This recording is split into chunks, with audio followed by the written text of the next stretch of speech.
I cannot wish away a difficult neighbor. I mean, that is the reality, however unpleasant it may be. Sir, since independence, Indian foreign policy has moved from a phase of hyphenation to dehyphenation with Pakistan. But some recent events suggest that some degree of rehyphenation. So how do you see it, and does it indicate a gap between our policy intent and diplomatic outcome?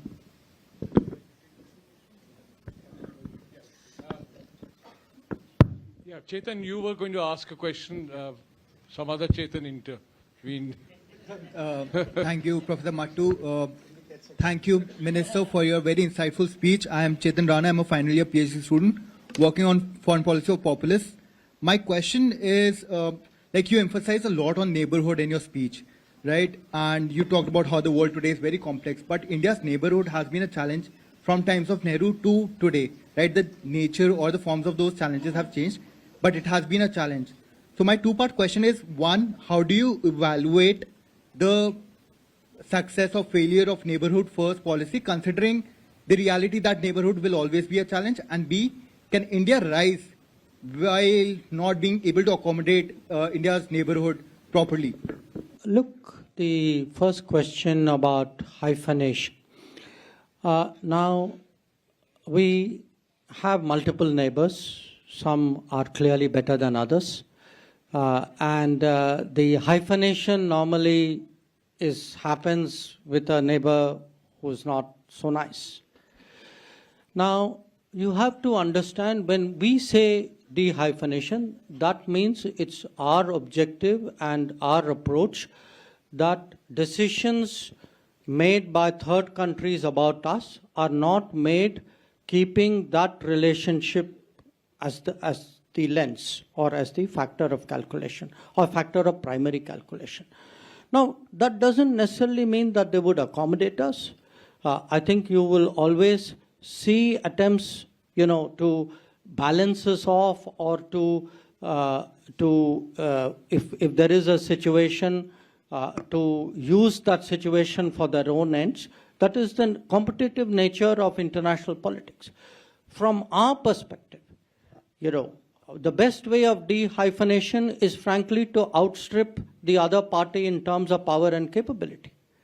And today, I can tell you as a person who travels, meets people, I've just come from a UN session. The kind of equivalence that I would hear when I joined the Foreign Service, when I left JNU and entered the Foreign Service in the 1970s, Ambassador Sybil would vouch for a decade before that. Nobody talks like that anymore, So I cannot wish away a difficult neighbor. That is the reality, however unpleasant it may be.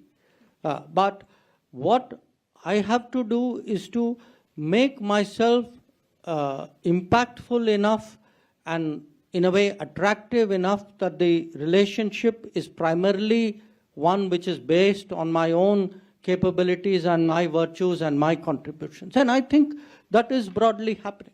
So the neighboring case will keep trying, in a way to intrude into that conversation and try to carve out a place for themselves. In a way, extrapolating on that for the neighborhood first. Look, neighborhood first, first of all, let me say one thing. If you ask any country in the world, including any big country, neighbors are always challenging because they are neighbors. That there will be, issues with neighbors which you will not have with countries who are one layer or more removed. So it's not as though India has problematic neighbors.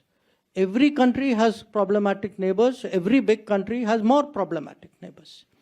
Now, when you have a policy, the purpose of a policy is not to solve a problem.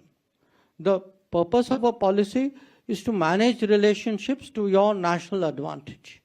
Now, the whole idea of neighborhood first was one, to give our neighbors a certain primacy, a certain priority of attention. Number two, by attention here means giving resources, giving a kind of a political energy, which was not there before neighborhood first came into being. I mean, if you look today with any of our neighbors, I mean, barring one, if you look today at the projects, look at the, energy grids, you look at the roads, the rail, the movement of people, I mean, it is actually the last decade has been transformational. Now, the thinking behind neighborhood first is if you create enough of a basis for cooperation in which both parties have an interest, that then serves as a stabilizing factor. So even when you have change, even when you have a great disruption, there are countervailing stabilizing factors which address that. And I would argue that in many cases, the changes that we have seen in the last few years, the consequences would have been much sharper had actually this cooperative basis and the infrastructure mostly underwritten by India had not been there. And your point about accommodating neighbors, yes, we do try to accommodate neighbors. In fact, we do more than accommodate neighbors. If you look at the kind of support we extended to Sri Lanka during its economic crisis, or the kind of support we give even today to the Maldives, or what we did during COVID, or the kind of fuel and fertilizer supplies that we gave after the Ukraine conflict started. So we have gone, as my remarks I said, we need to become the go-to country because we are the largest, we are the common neighbor to the entire region. But that doesn't prove, it against other, interests that they may have, positions they may take. So we can accommodate them to the extent our national interest allows them to do so. Where our national interest requires otherwise, we have to deal with that as well.